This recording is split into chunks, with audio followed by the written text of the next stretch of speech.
Hey Ranger Nation, welcome back to another video, and today I'm going to be continuing on reading I've Been Killing Slimes for 300 Years and Maxed Out My Level. This is Chapter 2, A Dragon Dropped By, and if you like this sort of content and you want to see more, hit the like button, hit the subscribe button as well as that cheeky notification bell to be notified when more videos drop, and with that, let's jump into it. Chapter 2, A Dragon Dropped By. After my true skills became public knowledge, against my will, I sent away for books on monsters and began studying. I hadn't developed the urge to slay monsters, quite the opposite in fact. I did it because if I knew enough about monsters, I could give advice to anyone who came by, asking me to slay one, which meant I could get by without going anywhere. I wouldn't mind offering them some help, I just didn't want anyone working me like a dog. After all, I'm level 99, even I know that's vanquishingly rare in this world. If all the troublemakers banded together and showed up at my house, it would have been an utter disaster. It had been only 10 days since I'd flung the party off my hill, so my life hadn't changed much. No one had asked me to kill a dragon or anything yet. The sole difference was the medicines I sold on consignment through the general store were going faster, so I began gathering more herbs. People probably believed that the remedies made a level 99 witch would be extra effective. Frankly, there's not much difference. This wasn't a weird society. More information takes a while to travel. It sure would have been great if news had died down without spreading. Saying that aloud might have been a bad idea, because somebody started banging loudly at my door. Who was it this time? It was unlikely that such rough blows were coming from a villager. If I pretended I wasn't home, they were liable to break down the door, so I hesitantly opened it. If they wanted me to help them slay a dragon, I'd teach them a good method for vanquishing the beast and send the visitor on their way. I hope there was no emergencies or the villagers in danger of being destroyed. Yes, who is it? Something enormous stood in front of me. It was a tail. Not only that, it wasn't human. Big wings, big body, can probably breathe fire, has a pair of horns. A dragon had dropped by. In fact, it had been using its tail to knock. Hence the violent thuds. May I ask what brings you here? According to the books I've read, dragons were higher monsters, so they understood human speech. That it had even knocked on the door at all implied such intelligence. My book learning was coming in handy off the bat, but I really wished this hadn't been the scenario in which it was paying off. Here in the province of Natteridge, dragons are said to be the strongest monsters, and I, Lycia, am renowned for the strongest of all dragons. So dragons don't just understand human speech, they can use it? Its voice was so loud it reverberated in my head. It felt like being at a concert. And what might a dragon such as yourself need me? Recently I've been hearing rumours that the strongest witch in existence lives here. Don't tell me you've come to test my strength. You're sharp, that saves time. Just how far has that rumour travelled? I'd at least like to keep it limited to the human race.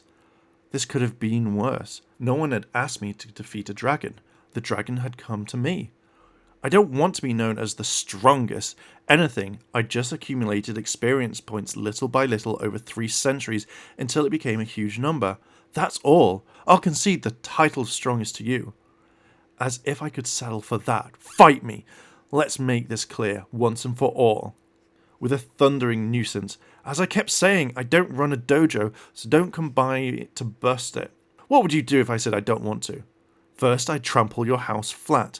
Then I'd lay waste to your garden. Looks like I've got no choice but to fight. If I lost my house, I'd never be able to relax and take life easy. Alright, let's do it. However, I'm not claiming to be the strongest, so if I turn out to be much weaker than you, go easy on me, if you would. Very well. As long as I am to confirm I am indeed superior, that will be enough for me. We found an area with lots of wide open space away from the house. After all, I couldn't have my home getting wrecked in the course of the battle. Now then, I'll show you my true power, Lycia. Yes, by all means, be my guest. The dragon flapped its wings and soared in the air. I'll burn you to ash. It spit flames from its mouth. No way I was going to take the brunt of that. No serious burns for me, thank you. Freeze everything! I slammed an ice and snow spell into the flames. My maneuver seemed to have worked. The spells collided and cancelling and erasing the flames. Not bad. So you really are a high-level witch then. Guess I can't pretend to lose on purpose either. In the end, using my true power and defeating it quickly might be the most effective method. Well, what's the best tactic here? After all, my opponent is airborne. I now briefly bind the ground farewell I chanted as casting a levitation spell. Now you can say I was technically even with the dragon. I use levitation often because it makes getting home from Flatia easier. So, how should I fight from here on out? I don't really want to get too close. That means I'll be using magic, but I doubt a whirlwind would blow away an opponent of this size as easily as a human.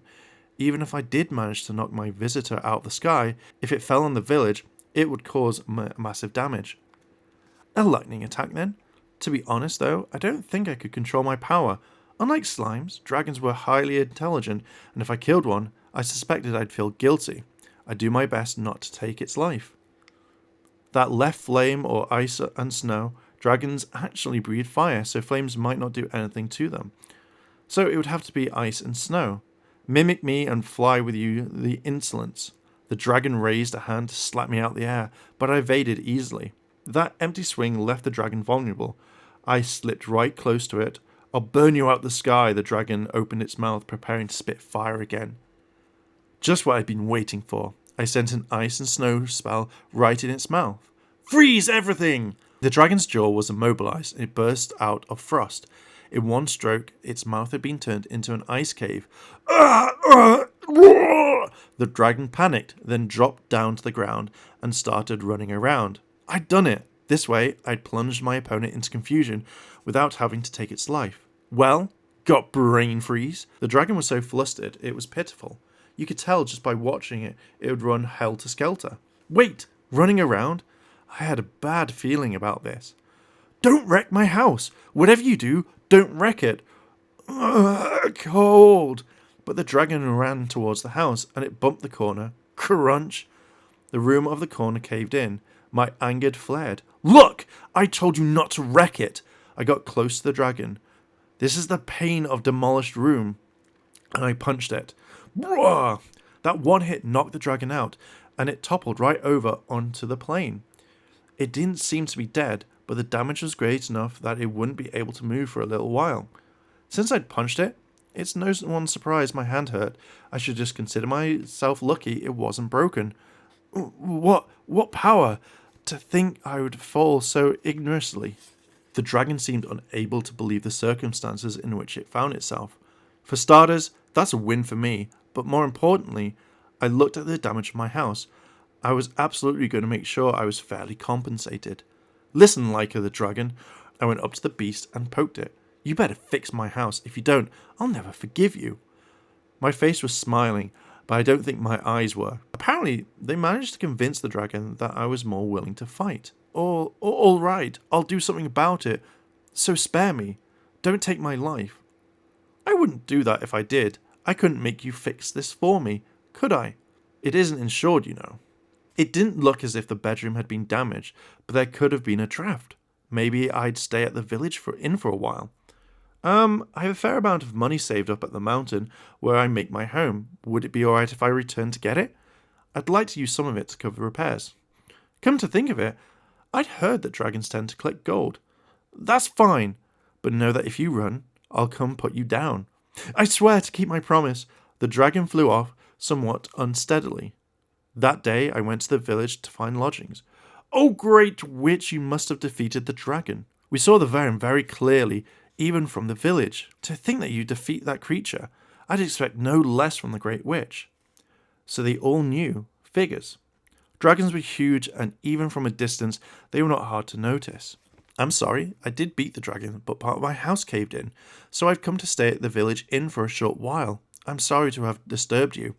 No, the dragon's to blame. Actually, you protected this village from that dragon. I'll show you the best room at the inn. You fool! No, inn in the village is suitable for lodgings for the great witch. The conversation went back and forth a few times, and in the end, I wound up staying in the guest room at the village hall. That was where the royal officials stayed when they came here on business. Maybe it wasn't a bad idea to take up people and their kindness once in a while. Donating some of the expensive medicines later would probably balance their books. Since I was staying the night, I took a leisurely walk around the village, for the first time in a long while.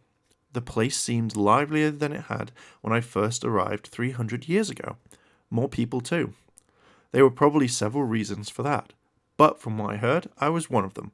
The villagers often told me so. It was because I'd made such valuable medicines for the village. In every village, people died of illness or injuries before researching the end of their natural lives. Because of the potions I provided, the risk of death was substantially lower here than in the surrounding villages. In particular, the significant decrease in deaths from childhood sickness was contributing to the rising population. I also made some things like nutritional supplements for children in addition to remedies for when they were ill. As far as I was concerned, gathering herbs and making medicines was akin to a hobby, part of my laid-back routine. If I was managing to save lives through that hobby, I was terribly honoured. Since I didn't have to go back home that day, I decided to take it easy at the tavern and enjoy a drink at my leisure. Even at night, the tavern was hopping. Hey, it's the Great Witch! A toast to the Great Witch! Many of the customers were already 3 sheets to the wind, and the place was a free-for-all. I was shown into a table. For some reason, they brought me an expensive-looking drink I hadn't asked for. I haven't placed an order yet. When I was a child, your medicine saved me, Great Witch. The owner's daughter smiled as she spoke. This is a thank you. Please take your time and enjoy the drink. It had been like this all day. Nobody was letting me pay for anything. I guess a day like this isn't bad every once in a while. I slipped my liquor slowly, savouring it. My tenure as an office worker had been busy. To be frank, I was a little more than a slave to the company. I'd almost never had the sense that my work was helping anyone. Honestly, I'd have to say my efforts were solely for the sake of the company. So it follows that no matter how busy I was, my entire time there had been meaningless. Interacting with people doesn't go against my laid-back life creed in and out of itself. Maybe I should visit the village a little more often. The expensive liquor tasted quite different from what I usually drank. It was so mellow. I bet that's what made it so expensive. Ah, that's delicious compared to a long time ago. This is heaven. Didn't mean to say that out loud. With you protecting our lives, Great Witch, we're living in heaven too.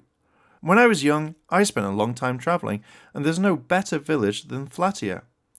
They were praising me to my face, so I took it with several grains of salt, but still, it made me happy. I'm glad I ended up living near a village as well, I said, and I meant it. I'm proud of this place. I'd like to keep watching it grow. That day, I got pleasantly drunk and went back to the lodgings and slept.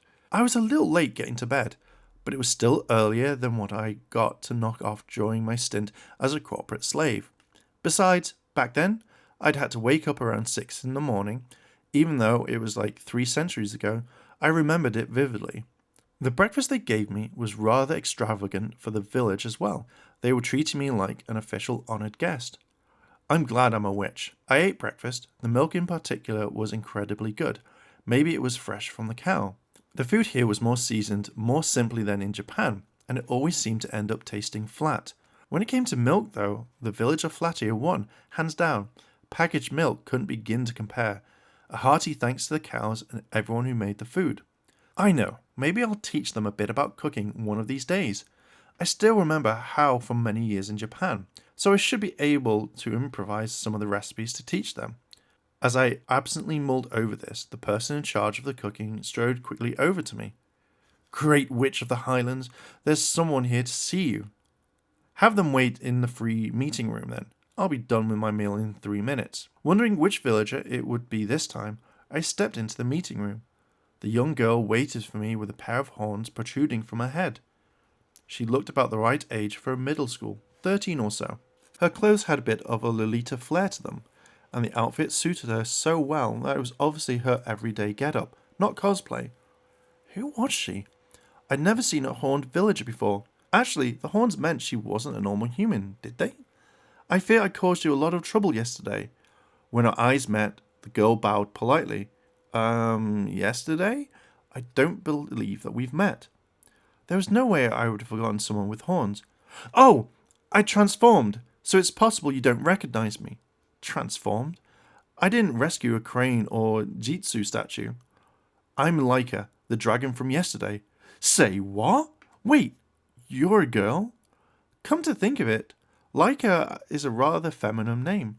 Many members of the dragon race had abundant mana and were able to adopt human shapes. If we ever enter a human village without doing so, we'd end up causing panic, said Laika the dragon girl. True, if a dragon showed up at the village, it probably would throw the place into terrible uproar. Even if the villagers mobilized everybody in town, a battle would be hopeless against such an enormous creature. You aren't a girl age-wise though, are you? She couldn't actually be 13, not when she was presenting herself in such a defined manner. I believe it's been around about 300 years since I was born, so we're around about the same age then. It seemed to be odd talking about being around about the same age when you were 300, but it was what it was, so I just had to roll with it. Also, please accept this. Laika set a large cloth sack on the table. It seemed too heavy for a young girl to lift, but her true nature as a dragon meant it was probably not an issue. What's this? I peeked inside, and the answer immediately presented itself. Gold coins. This is the money for the repairs then. Yes, that's right, I brought all the money I saved. You are thriftier than I expected, dragon. Thank you. With this much, repairs shouldn't be a problem. If all we were doing was restoring my house, it seemed likely to cover it, so I was relieved. However, Laika was fidgeting as if she still had something to say. Don't tell me there's a girl with interactable illness who needs this money to live. Does she have a reason like that? I'm not an ogre. If I'm extorting circumstances, I'll take them into account. Actually, I had a request. What is it? It won't cost you anything. Say as much as you like. Could you possibly take me as your apprentice? I stared blankly at her. Apprenticed? I'd be your teacher, you mean? Yes. Fighting you made it painfully aware that I am inexperienced, Great Witch. I wish to discard my vain pride in being the strongest in the province of Nantry and start my studies over from the beginning. That's a lovely resolution, but an apprentice? I've lived 300 years and I've never once entertained that idea. Listen, I think it would be a bad idea for me to hide it, so I'm going to tell you. I didn't acquire my power through any sort of special training. I just roughly killed slimes around the neighborhood for a very long time. The experience points piled up, and here I am. So, I really had nothing to teach her. No, that build-up of my efforts is exactly what I would like to study. I was overconfident in my power as a dragon, grew arrogant, and I neglected to hone my skills. The result was ignominious defeat. The dragon girl is more earnest than I thought. But in that case, what should I teach you? If I wasn't going to pass on any new skills to her, there's no point in taking her on as an apprentice, was there? I would appreciate the opportunity to live with you, earn my keep, and study your lifestyle. A roommate? To be honest, I wasn't really keen on that idea. Unlike lazing around by yourself, living with another person generates stress. Besides, I've lived alone for 300 years, so it seemed a bit late to start sharing my space. Hang on. You said earn your keep. Yes, meaning you'll cook and clean things. I mean, I wouldn't make you obviously do everything, but of course I will. Asking you to handle the cooking and cleaning on top of making me your apprentice would be far too much. My resolve had begun weakening a bit. In that case, it might be okay. It was also true that, having lived alone for 3 centuries, I'd fallen into a bit of a rut. At this point, you could practically call it tradition. No one in Japan had ever lived alone for such an extended period of time. I'd my own established views on single occupancy, but it might be alright to close that book on that tradition. Alright, I'll let you become my apprentice. Thank you very much. Laika bowed her head courteously, pointing her 2 horns at me. After 300 years of witchhood, I'd acquired an apprentice. And there we go. There is chapter 2 of I've been killing slimes for 300 years and maxed out my level. Now, I'm really enjoying this story, and I'm hoping that you're enjoying it as well. So if you like this sort of content and you want to hear more, then hit the like button, hit the subscribe button, as well as that cheeky notification bell to be notified when more videos drop. Thank you very much for listening, and I'll catch you in the next video.